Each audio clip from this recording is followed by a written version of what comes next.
My 10-year-old son has always asked me, how can I understand what like Dada and Dadi went through?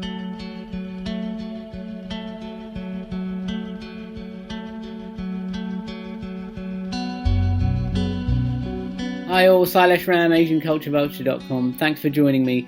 We're talking to Sparsh Ahuja, the filmmaker behind a virtual reality film called Child of Empire. It had its world premiere at the Sundance Film Festival earlier this year and has just come to the UK and the BFI Southbank and will be on tour. You have to wear a headset to see it. It's a very powerful piece of work, puts you right back into the events of 1947. I'm going to let Sparsh Ahuja tell you more about it. A couple of friends and I started this project at university called Project Dastaan. And the idea behind that project was to interview survivors of the partition and then take them back to their ancestral homes using virtual reality. I met Erfan a few years back when he had seen this project on... Erfan Saadati, is it? Yeah, who's the co-director of this film. And Erfan had seen some of the content that we were putting out. And he suggested that we actually take these stories and make them into something bigger.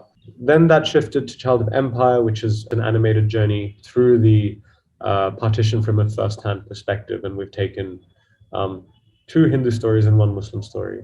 And the 2 Hindu stories are actually both my grandfathers, my paternal and my maternal grandfather, who have been combined into this one Hindu character. And then the Muslim character is a Pakistani man called Iqbaluddin Ahmed, who lives in London. And he migrated from Ropar, which is near Chandigarh. It's a docudrama, and by that I mean the flashbacks are completely verbatim from their first-hand interviews. But the conversation between them is fictionalized. You have 2 actors. One is Adil Hussain, who's quite well known in the UK. Why did you want to do it with actors? I think because, one, the original voices were in Hindi and Urdu. And it would have been much less accessible for international audiences to put it into the original voice. Secondly, that conversation is fictionalized.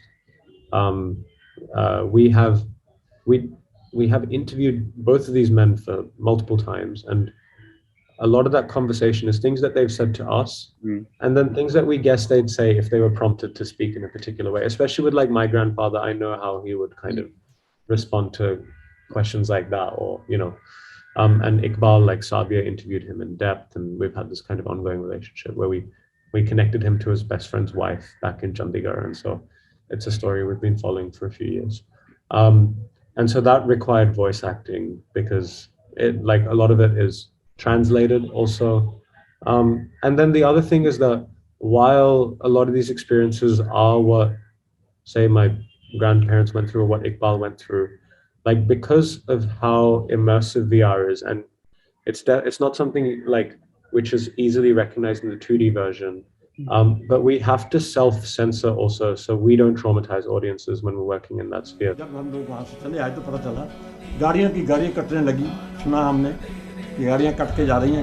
There's a scene on a train where it's my Dada story, where he's kind of hiding under the seat and he remembers like this kind of ambush and massacre, and it was like quite well documented how those trains were ambushed across the Punjab. And we've taken a segment of that, but the actual story is much more horrific, and we can't show that, especially not in first person.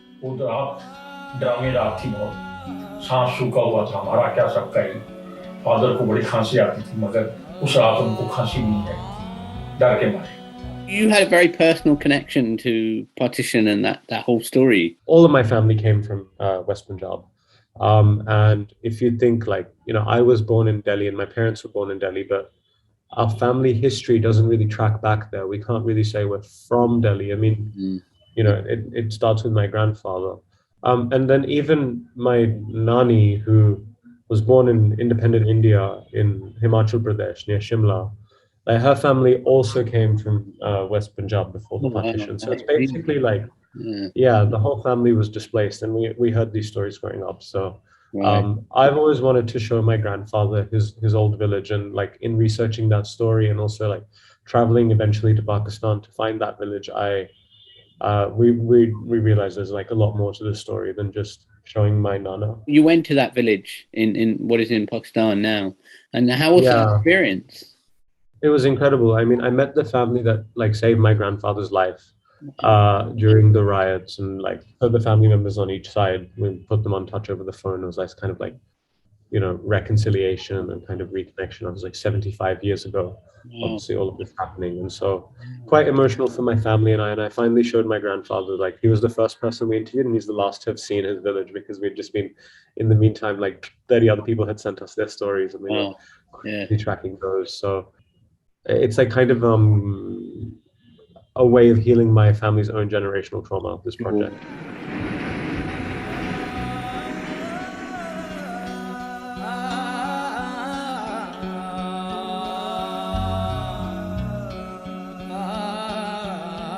I grew up in Australia. I was born here in Delhi. I'm in Delhi at the moment. Right. I moved to Australia when I was 6, and then I came to do my undergrad in the UK, which is where the project started.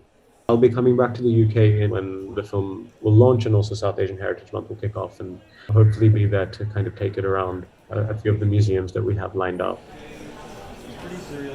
We'll provide the headsets and they'll be in that space and you can come along and try it out. Obviously, if you have a headset, we'll release it onto the Oculus store at that time and you can download it.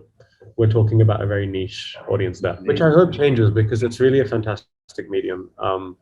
It's because it's like an emerging technology. Like I was on a panel the other day and it's almost, someone described working in VR as like taking a train while you're building the tracks at the same time, because it's still like, it's still very developing technology. What made you want to do it in this format of a docudrama and animated and interactive element? Firstly, we were already working in virtual reality.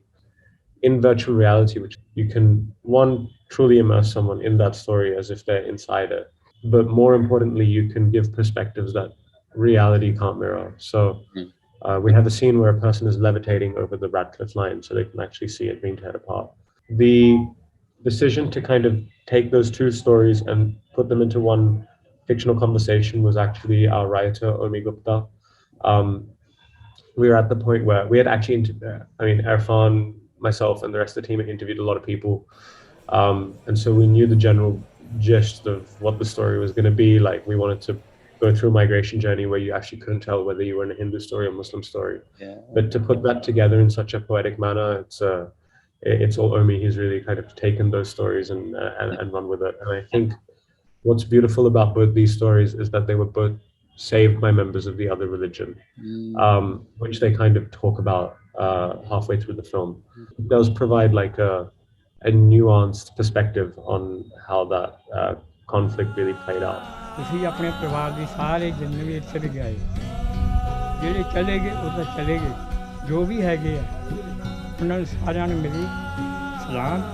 When covering partition stories, and we did a lot obviously in 2017 and again now with 75 years coming up, it'll be another subject, kind of a big hot topic as it were.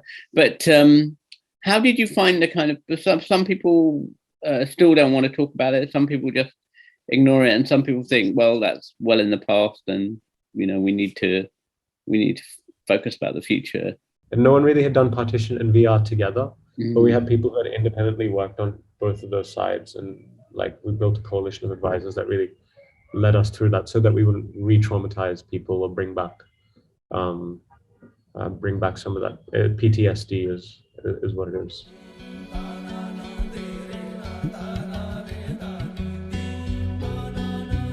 I am quite keen on getting it out to museums here. Film festivals are fantastic. They tend to be quite elite spaces. I really want people who were affected by it to kind of go through it, and families that were affected by it. So in August, when the 75th anniversary is celebrated or commemorated, depending on which way you look at it, we'll be installing it in museums across India and Pakistan. And I think that's when we're really going to get like the community response. For people who've seen it in VR, a lot of them like broken down crying, and like, I had one message coming from Gabo, who's been advising us for a while, and he was like, my 10-year-old son has always asked me, how can I understand what like Dada and Dadi went through, and now I can just put a headset on him. That's incredible. So we're hoping that it can be used as a tool in classrooms and in family discussions to kind of, it's been 75 years and this tension is still playing out in our everyday lives. So मगर ये कहानी उस रात की है जो मेरे ज़हन के अंदर है, जो मेरे अंदर एक डर पैदा करती है, जो खौफ उस दिन का पैदा करती है।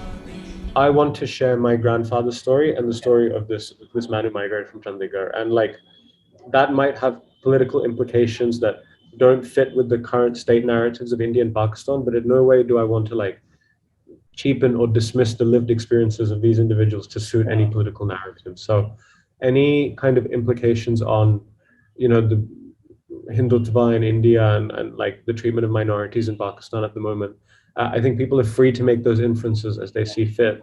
But we've tried to champion these individual stories.